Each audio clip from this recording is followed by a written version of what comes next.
Tactical strategies for the battlefields of life. Powered by Task Force 1111. Conducting soul rescue operations. Tactic 4. Assessing available assets. Preparation and your mind are the most advanced weapons known to man. In military operations, assets come in many forms. Indirect fire, artillery, CAS, close air support, UAV, unmanned aerial vehicles, QRF, quick reaction force, etc. These are support elements that aid in the operation. However, at times, these assets are redirected to other battle spaces because their needs exceed those of the operation you are involved in. This is a common occurrence and should be factored into your planning phase. Expect to potentially be without the luxuries of added support from outside elements. The operator, you, must remain in the realm of self-reliance. Your mind and preparation are the only assets you can completely count on. Preparation and your mind are also the most advanced weapons known to man. It is in the mind and within preparation that battles are won, not the unreliable additional support. General George Patton understood this principle well when he said, "Chance favors the prepared mind."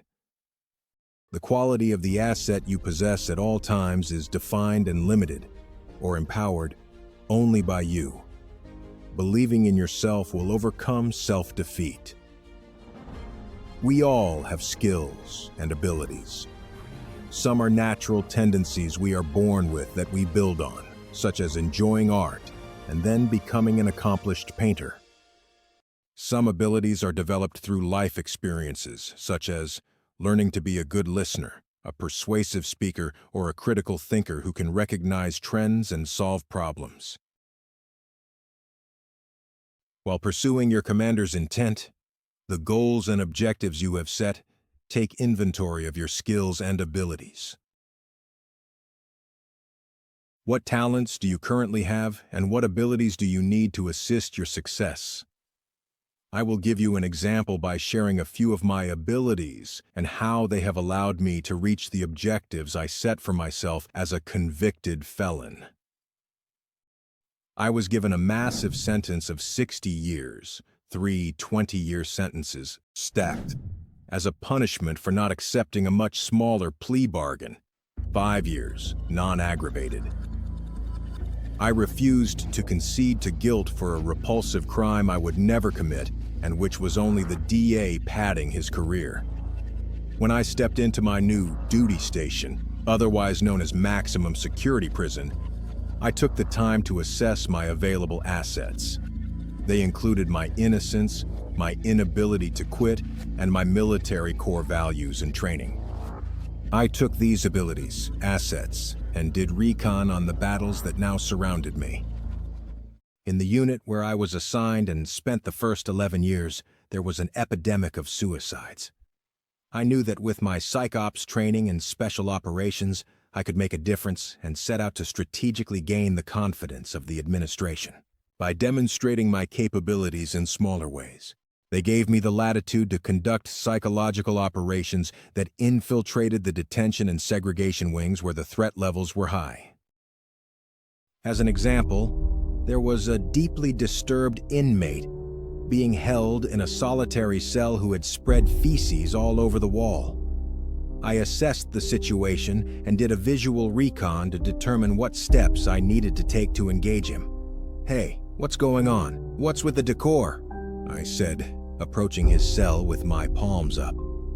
A sign which helps de-escalate volatile situations that I used frequently in special operations and almost daily inside prison. "Talk to me," I encouraged. "They didn't give me my snack," he replied. To a man who has nothing, that means everything.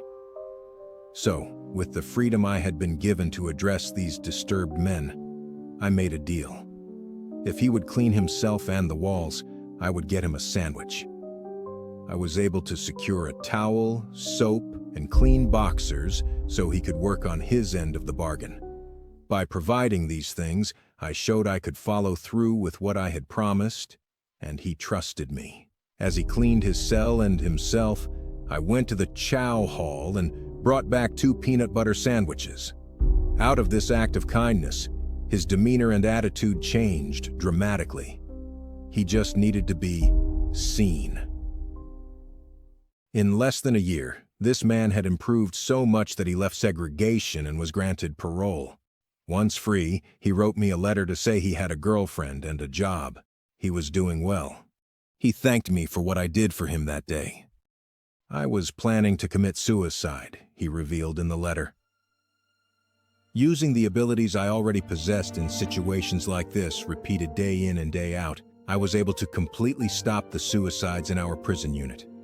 In the course of conducting these rescue operations, I developed a program called the Pathfinder Project and trained other prisoners to assist with the mission of saving souls trapped in darkness. What are your available assets that can assist your mission? Get out your notebook and write down at least 10 of the skills and abilities you possess. Think about the difficult experiences you have endured in your life and what capabilities they have given you that helps you serve others in unique and effective ways. Explore these ideas in your notebook as you inventory the abilities you've acquired. What is the difference only you can make?